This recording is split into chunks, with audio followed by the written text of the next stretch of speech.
Thank you all for coming this morning. This is really a privilege for me to be up here laying some foundational knowledge about treaties. I think it's really important that people, particularly Indigenous people of the United States, understand what treaties are in general.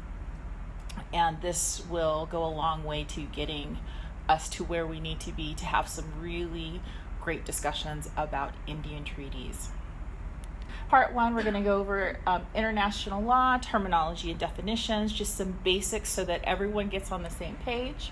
We're going to talk about treaties at the international level because I think we need that foundational knowledge so that we can really be able to dissect Indian treaties. In part two, we're going to talk about the United States and treaties or domestic law of the United States, and we'll talk about that terminology as we go through it. We're going to go through an overview of just the law in the United States, the significance of the law and its effect on treaties, implementation and enforcement. And finally, we're going to talk about Indian nations and treaties, Indian treaties in the United States in particular. And so you'll see this is a building presentation, and tomorrow we'll use the information and knowledge that we gained today to have a deeper discussion. So I do have some learning outcomes. Maybe it's because our school has been focusing on learning outcomes. I decided to put some in the presentation today. That after the session, the audience should know the difference between foreign and international law. Yeah, that's what you guys are going to learn today. Definitions and terminology related to treaties, entities and organizations that enter into treaties and influence the interpretation of them. And you should also know the branches of the United States government that negotiate, ratify, enforce, and interpret treaties, and know the following about United States Indian treaties: the significance, some of the topics, some of the implementation, some enforcement, parts of an Indian treaty that differ from other types of treaties, and we'll talk about a little bit about renegotiation of Indian treaties and also where to find them. Okay, so the first section, international law, terminology and definitions. So anytime we talk about the law, we really do need to understand that the language of the law has specifics associated with it. For instance, if I say the word rule, some people might be thinking about the rules of basketball. They're very definite. But even in the rules of basketball, you think, well, are you talking about the rules for middle school, for college, or professional? It's different. Well, when it comes to the law, you kind of have to think about those things too, because, you think about jurisdiction. Are you talking about a state rule? Are you talking about a municipal rule, federal rule? But the word rule itself also has different definitions. When you say rule, well, what do you mean? Do you mean a court rule? Do you mean a regulation? You need to know the context of the word. And the same is true when you talk about international law or any type of law. So I'm going to start super basic because you have to remember this presentation is going to be viewed by people from all different backgrounds with all different levels of understanding when it comes to the law.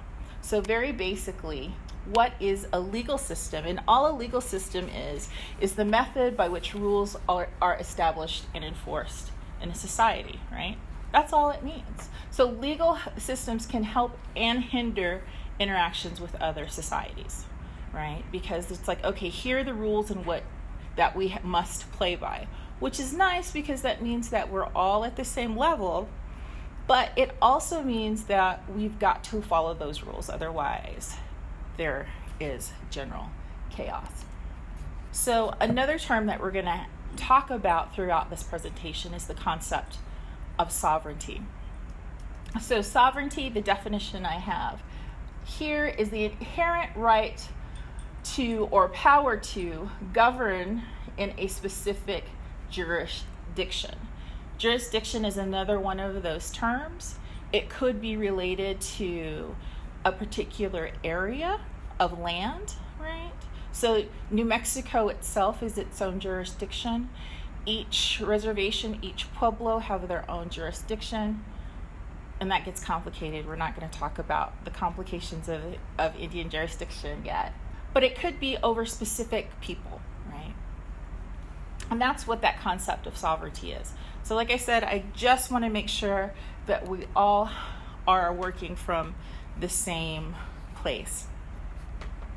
So I put a question up here, what's the difference? I have to move back a little bit because we are going to be talking about the laws governing nations. And I do have my undergraduate degree in political science, and you hear these words tossed around all the time, but I went back to my basics of political science. I'm talking about what the definition is of a nation and what the definition is of a state. This is going to be critical when we start talking about jurisdictions, when we start talking about treaties, and a little bit about tribal governments. So what's the difference between a nation and a state? Well, a nation really in its most basic form, and this is not putting anything political onto it, just looking at the very base definition of a nation, it means people with a shared history, right? They have the same origin, okay? They have the same culture. They all came up together. The state, though, is something different. The state is basically a governmental mechanism that's overlaid on a nation to help it continue. Does that make sense? Because it's usually very organic, right? Because it's coming from these people who have this shared history, who have this shared culture. So the nation creates the state structure, and the state mechanism promotes the continuance of the nation. Very basic concept. And we'll start talking about this more and a little bit more in depth as we move on. See, now look at how much you've already learned, and it's only been a few minutes, right? Again, I have a question. What's the difference between international and foreign law? You will hear those two things interchangeably, but in the law, they have two different meanings. International law is the law governing relationships between nations, the relationships between sovereigns, okay? Because there is the law of the United States, there is Mexico, there is Canada, and the international law is the protocols in which they must use to interact with each other. When somebody talks about foreign law, they're talking about the law of another place. For instance, since we're here in the United States, if I started talking about Canadian law would be the foreign law because I'm in the United States. But if I were in Canada, the foreign law would be United States law, right? Very, very simple. And I put down there at the bottom, domestic law is the law of the country you are in. So if you ever hear anyone talking about domestic law, they're just talking about the law of this particular country, okay? Because I'm going to start throwing this terminology at you through the rest of the presentation. So I just, like I said, I want to make sure we're all in the same place. So now is a good time to start talking about international document terminology. And don't worry, I do have some examples of treaties in here. But like I said, before we start, I'm going to answer some of those burning questions you've probably had about international law. So what is a treaty, which is the focus of this series of presentations? A treaty is a formal agreement between two or more nations, and they can be regarding a lot of things: peace, trade. We'll get more into that later in the presentation. There's a definition for an agreement. It's just a contract between two or more nations. Now, those agreements can be formal and informal, and they're going to have different names too. We'll get to that in a minute. A convention, agreement, or compact between nations can also mean an assembly or assembly of individuals having a common objective. Here's the funny thing. A treaty can be called an agreement, it can be called a convention, it can be called a number of different things in the international arena. So I wanted to show you the definitions, and really a treaty is a formal agreement, and that's really what distinguishes a treaty from the other two, is that it's a formalized agreement, and it's usually definitely called a treaty. All right. A few other things that you need to know. Bilateral. You hear a lot about this in the news. You hear bilateral agreement, bilateral treaty. All bilateral means is that it was agreement or a treaty between two separate parties, right? Two different sovereigns, two different nations came together and had an agreement. So it would be like an agreement between the United States and Mexico. Multilateral is between more than two parties. So you have to have three or more. So it would be something like NAFTA, right? To where you had Mexico, the United States, and Canada all involved. So anything more than two. Protocol, those practices that nations must adhere to when they are dealing with other nations. So, for instance, if you go to Japan, when do you bow to the emperor? When do you have lunch with the emperor? If you go to the United Kingdom, there are definite protocols that you have in place when meeting the Queen. A very important definition up here is enforce. So we're going to talk about treaties, and we're going to talk about the entire process. But a term that you must know is whether or not the treaty or version of the document that you are looking at is actually enforced, right? Is it enforceable by law in a particular jurisdiction? And you'll notice as I start talking, I start using more and more of the things that I've given you definitions for. Also, we need to talk about whether something is ratified versus unratified. So you can have a treaty, you can have signatories, you can go through this entire process, but if it hasn't gone through the additional process of becoming ratified and therefore enforceable in a particular jurisdiction, it has no effect. Okay?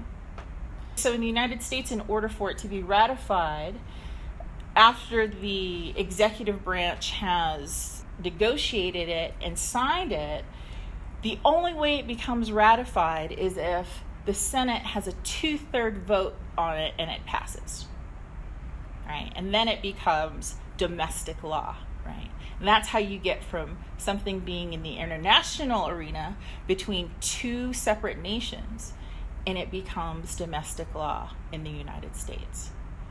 And that process still has to happen in other nations as well. And their ratification process will be different from ours because they're different nations with different jurisdictions.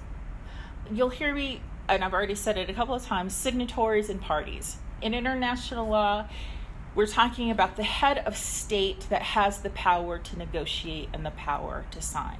Now, in the United States, it would be the office of the president, as well as any other executives he would see as fit to join him. So we're talking about agencies, agency heads. We'll get to that here in a minute as well. Other things that will come up both today and in the second session, IGOs and NGOs, you'll hear that a lot. An intergovernmental organization like the United Nations. We have a lot of sovereigns coming together to create one organization. You'll hear NGOs, which are international non-governmental organizations like the World Health Organization, right? Not necessarily sovereigns or heads of state they're meeting, but representatives from different nations talking about a common cause, which is health across the globe. You will see RUDs mentioned, and what RUDs break down into are reservations in treaties, in other words, parts that do not apply.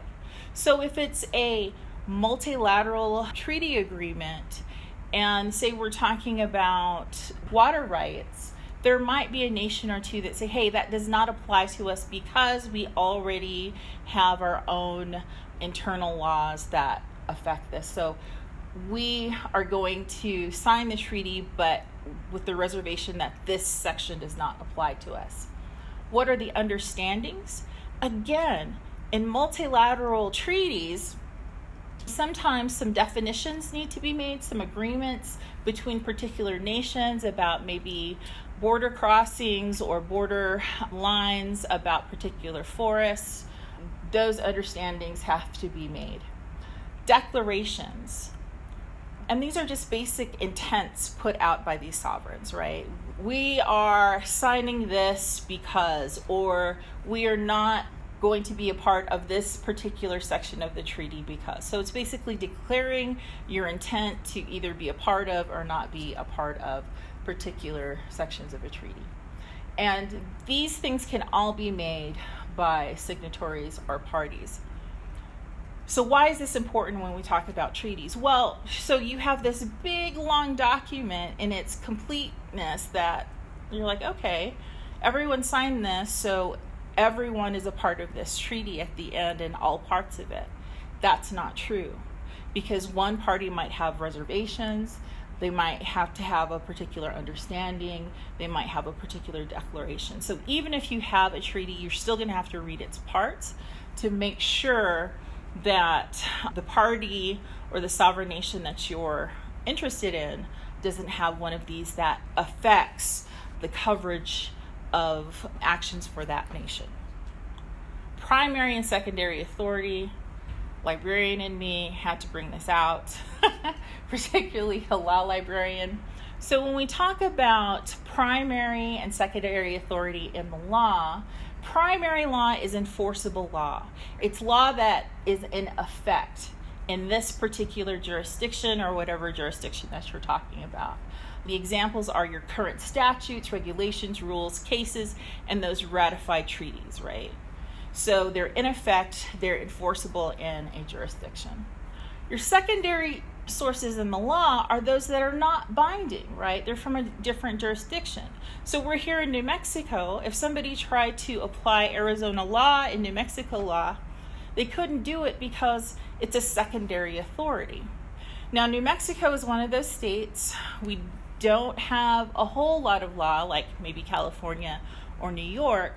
And so New Mexico courts oftentimes will look to secondary resources. So maybe the laws of another state, maybe a model code, and then might pull it into primary law through a case. But secondary authority is just persuasive, right? It's just sitting out there. It's nothing that you actually have to apply.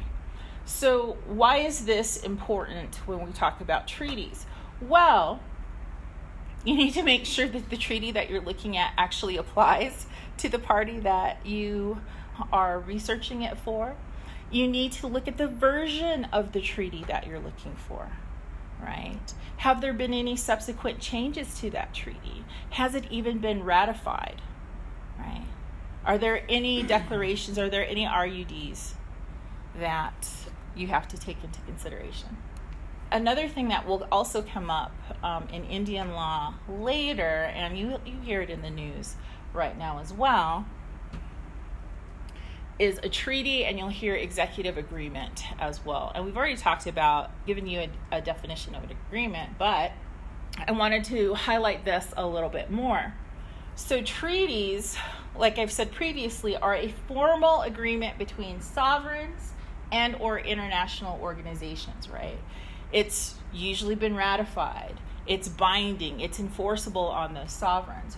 Whereas an executive agreement is an agreement between heads of state, okay?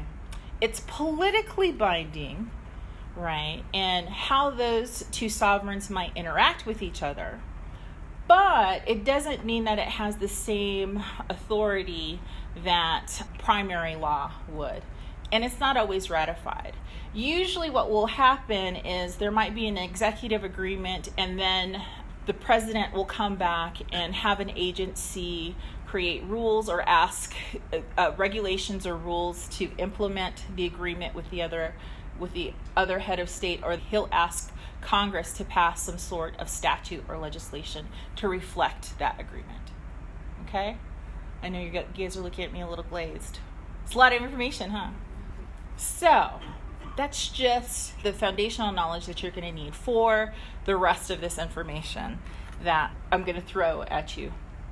So let's talk about the types of treaties in international law. So why might you want to create a treaty? Why would two nations do that?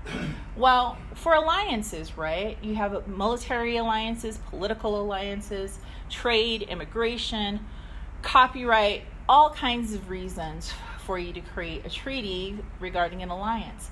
International peace, right? Taxation. There are treaties that are specifically about taxation of goods between nations. Territorial exchange, that you'll see this happens at the international level, and it's really one of the topics that we're going to focus in on when we talk about Indian treaties. State creation, so if they're creating a new state separate from an existing sovereign, there might be another sovereign that is created. Something lawmaking, they want to create a universal law for all nations to follow, right? An example of that would be a treaty regarding human rights. Okay? So, we're going to talk about elements of a treaty in a very general way. And when we get to the example, we'll start seeing more of the particular elements of treaties. So, the elements of a treaty, first off, I've said it before, it must be a written agreement. Now, most treaties are written in multiple languages because they are agreements between two different sovereigns, right? So if it is an agreement between the United States and Japan, there's going to be a version in English and there's going to be a version in Japanese, right? Which has been negotiated very heavily. We'll talk more about language in a minute, but they're binding after they've been ratified, right? Creates rights and duties of the parties. So you're a part of this agreement. What are your responsibilities now as a sovereign going forward? The other part of that is what happens if you do not follow the agreement or you violate the treaty. We'll talk more about that in a minute too. It's created by entities with treaty-making power. So they have to be sovereigns, and within that sovereignty, they have to have the power to negotiate, sign, and make binding, right? Or at least put it in the process of being binding within their particular jurisdiction. And it's governed by international law, right? In international courts, not within the law of a domestic court. I mean, it can be pulled in, but the dispute will usually be resolved in a court that is outside of both nations, right? Because you want it to be equitable. At the bottom here, I have a question, and I want you to think about. Does negotiating and signing a treaty make it binding on the signatory nation? No. Right? Because it has got to be ratified. See, I'm just checking, making sure everybody's awake. Yes? So you discussed ratified in the context of the United States. Yes. Does ratified have a different meaning than each signatory party? No, each signatory must actually ratify it. And it depends on the ratification process for each particular sovereign because they have different legal systems that go through different methods. So it might have to end up, after signing the treaty in one particular nation, the sovereign or the head of state might actually have to issue a proclamation, then making it the law of the land. If they have like a parliament, it might have to go through parliamentary procedure for it to be then ratified. We'll talk a little bit more about this when we talk about the U.S. law and its relationship to international law.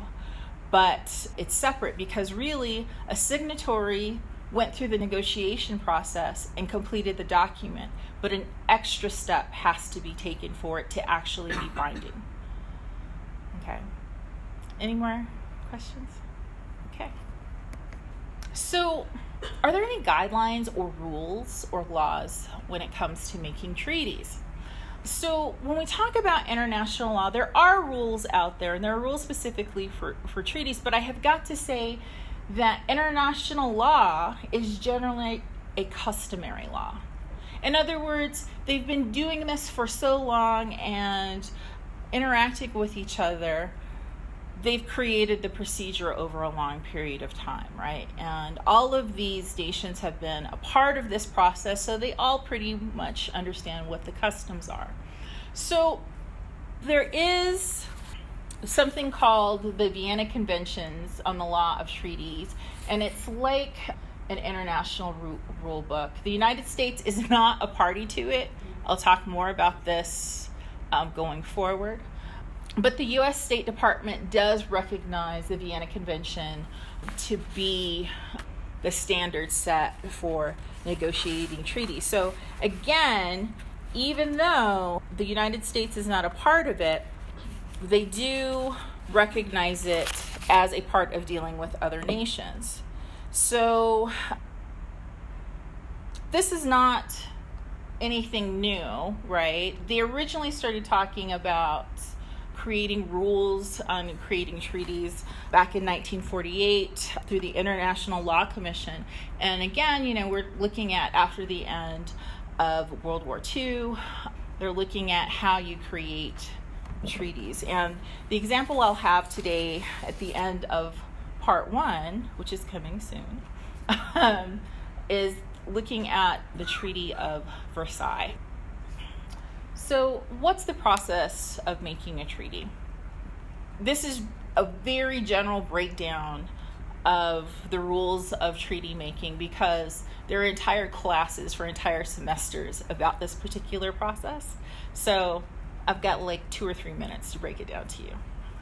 But usually a sovereign has to do a statement of intent to negotiate. So that's very formal, right? It's like, so we're letting you know that we want to create a treaty. So get ready. Start thinking about what you want from this treaty. Maybe talk to your people, talk to the particular parts of your government that have a stake, that have particular knowledge about what this treaty is going to be about. And then after a time, you also submit a readiness to negotiate. Okay, so we know that you want to negotiate this. We are now ready to come together to have talks and start negotiating this treaty. You start by writing a framework. Now, this could be done by states. It could be done by an international organization. If they're members of the United Nations, a United Nations work group might start the framework because they've been submitted some general themes that the treaty is going to cover. This is before we even get to negotiation, but there is a lot of attention through all of this regarding word choice, the understanding of the words that are used, and the language that it is put in, right? To make sure that it is translatable into a different language but has the same meaning. These are very important things, and they're important things particularly when we start talking about Indian treaties.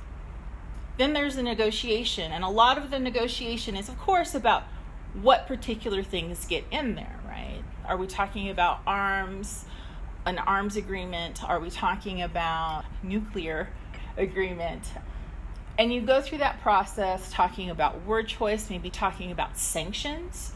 What happens when the elements or the understanding of the treaty is broken? When, maybe even putting articles in there about when a sovereign can withdraw, right? Very important, that negotiation process. And then once it's signed, that finalization, it's signed by the signatories, everybody that was involved. Then there's implementation and ratification, right? into the different nations which have signed this treaty has got to go through the process. If it's a universal or general treaty regarding human rights, it gets open to other countries. So while maybe the United States and Zimbabwe and Canada might have been the primary negotiators and creators of this particular treaty, this is just an example I pulled out of the air. But, it's some basic tenets that other nations might want to sign on to, then it's opened up for other signatories for them to implement also into their domestic law. I've already mentioned RUDs and withdrawals. You'll also hear an RUD called an amendment, right? There might be a change to a treaty. So there might be specific clauses in there. There might be specific rules that are laid out within the treaty itself. So for any change to a treaty, all parties to the treaty must formally agree on any changes before it can act as a binding agreement. That means those signatories who might have changed, right, in the interim, those heads of state, they still have to have the power to agree to it, and that must go through an additional ratification process, right, to acknowledge the change. And this gets really important when we start talking about treaties in United States federal law. And modification has a completely different legal meaning. It's just not formal. They're on their way to modify something. And then the amendment is the actual change in the agreement. Withdrawals. A withdrawal from a treaty can be done by any executive of any governmental entity that has signed it or who has, even if they have ratified it, right? If they have the power to do so. Now, that does not mean, even though they could do it at any time, they still might be subject to sanctions. It depends on what the treaty says. If there's an early withdrawal, does that particular sovereign have to pay extra money? Are they not allowed trade with specific countries for a number of years? There's usually some type of sanction involved. A sovereign may also suspend their adherence to a treaty. So they see that the treaty is not working, or they see that maybe other signatories or participants are not fulfilling their end of the bargain, but they're not being sanctioned properly. So a sovereign can say, you know what, I'm going to suspend my parts in this treaty. And so at any other time, they can become active. That becomes a little tenuous because sometimes there's political issues going within that particular sovereign's governmental system that may not support that. But usually it's a political ploy in the international arena to come together and have a talk and maybe get to an amendment to the original treaty. You can also terminate a treaty. A termination can happen. But when that happens, you're usually talking about a bilateral treaty. It can happen at the multilateral level, but basically it no longer exists. There's nothing to go back to. It has been completely abandoned. Okay? And then you can also withdraw from the treaty. That means that the treaty is still in effect for the other signatories or the other people that have, other nations that have ratified it, but that nation now is just no longer a part of it. All right. Does that make sense? Yes? Both or all signatories have to agree to terminate the treaty? No. Only when it's amended. Because if there's only one person playing, is it a game? Yeah. And usually if it's terminated, something severe has happened. Now, it can terminate with both parties' approval, and maybe it's because it's been replaced with a newer treaty. So it's not always negative. So where are we? So effective treaties are clear treaties, right? They cover the 5 W's. We'll talk about the H's in more of a ethereal manner as we get into our conversations later today and tomorrow. But a clear treaty, you should know immediately who is involved, right? Who are the parties? That these parties have the appropriate power. Who does that treaty affect? Who does it benefit? In addition, it might sanction some individuals. Okay? What is that treaty about? What constitutes a breach of the treaty? What happens when a breach occurs? So, are there any sanctions? What are the stipulations? What are you getting? When does it go into effect? When can it be changed? When can withdrawals happen? They can be very specific. Now, not all treaties follow this, but very good ones do. The where usually comes into play when you're talking about territorial or land exchanges, right? So this may affect one jurisdiction, multiple jurisdictions. And by jurisdictions, I mean people. It could be land, right? Where are the disputes settled, right? So a breach happens. Where do you go to get that breach settled or the dispute settled? Why? It's very clear. Some declaration has been made about why this particular treaty is going into place. And usually those declarations will give some type of historical context. It could be recent history, it could be longer history, but you know why it's coming in. It's being made. Okay. So for example, we have the Treaty of Versailles. This is the Treaty of Peace with Germany, with the Allied forces. And you can see when the treaty and protocol was signed in Versailles in 1919. Notice it wasn't signed by Germany until Paris in 1920. All of the examples I'm using are from the United States context. So these are United States documents that have been annotated in some way or another. But they're just easier for you to read, I promise you. You get a lot of information. You see immediately that it's a treaty of peace. You see who it's about. This is at the end of World War I. You'll see there at the top, revised from time to time by the contracting parties. You see that it was actually ratified by the United States. It was set in Document 51. It went through the 66th Congress in the first session. You can see who the parties are. These powers being described in the present treaty as the principal allied and associated powers, and then there's a list of nations. You'll see a lot of legislative history there, which will be saved for another session. But here you see that there are articles within a treaty, and each of these articles usually has a specific focus, right? So this really, the first part of the Treaty of Versailles is the creation of the League of Nations, right? That these particular nations are coming together to make sure that there's not another world war. And we see, we had a World War II later. But they each have specific sections, and each specific section is an article.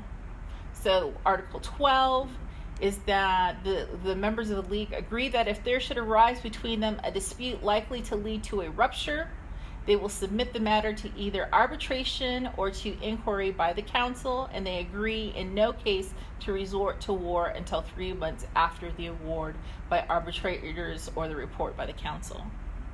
So here we see there's a dispute. This is what happens when a dispute arises. Where do we go? There's a time period. There are definite steps that are laid out in particular articles. Then Article 13 talks about disputes that cannot be satisfactorily settled by diplomacy. They will submit the whole subject matter to arbitration. So basically, the first part of the Treaty of Versailles is how these sovereigns are supposed to interact with each other. And I'm skipping through it because it's a very long document. And you'll see very clearly, this is part 2, and this is talking about the boundaries of Germany and how it changed. Article 27 talks about Belgium, and then broken down into Luxembourg, different jurisdictions, different territories, different peoples are being affected. And notice, we went from the 10s to the 20s, and we are already down to Article 281. So these treaties, particularly international treaties, can be extraordinarily long and cover numerous topics within one treaty. So way down here in Article 281, we're already talking about international trade. And this is what really led to World War II. If the German government engages in international trade, it shall not, in respect thereof, have or be deemed to have any rights, privileges, or immunities of sovereignty. So the German people, the German government, really had no place on the international stage. But that's for another class, not this one. And then here at the end, you will start seeing the signatories. So one thing that you might want to look at when you look at treaties in general is to look at the signatories, see who they were, and see who they were within the context of that particular governmental entity. So you see for the United States, you have our president, you have Robert Lansing, Henry White, E.M. House, Tasker, H. Bliss, all within the cabinet or specific diplomats that had something to lend and were a big part of the negotiation process. You see the United Kingdom also had a very big presence, but you see Belgium had 3, Bolivia had 1, no one came for China, for Cuba 1. So if you start looking at the signatories, and even sometimes, and this will come more into play when we look at Indian treaties, who the interpreters were. In the early ones, they really didn't list who the interpreters were, at least in the international level. And by early, I mean in the 1940s, 1910s, 40s, and 60s. And they finally started listing interpreters more often. And now it's time for a break before we get into the rest of the presentation. Okay, thank you.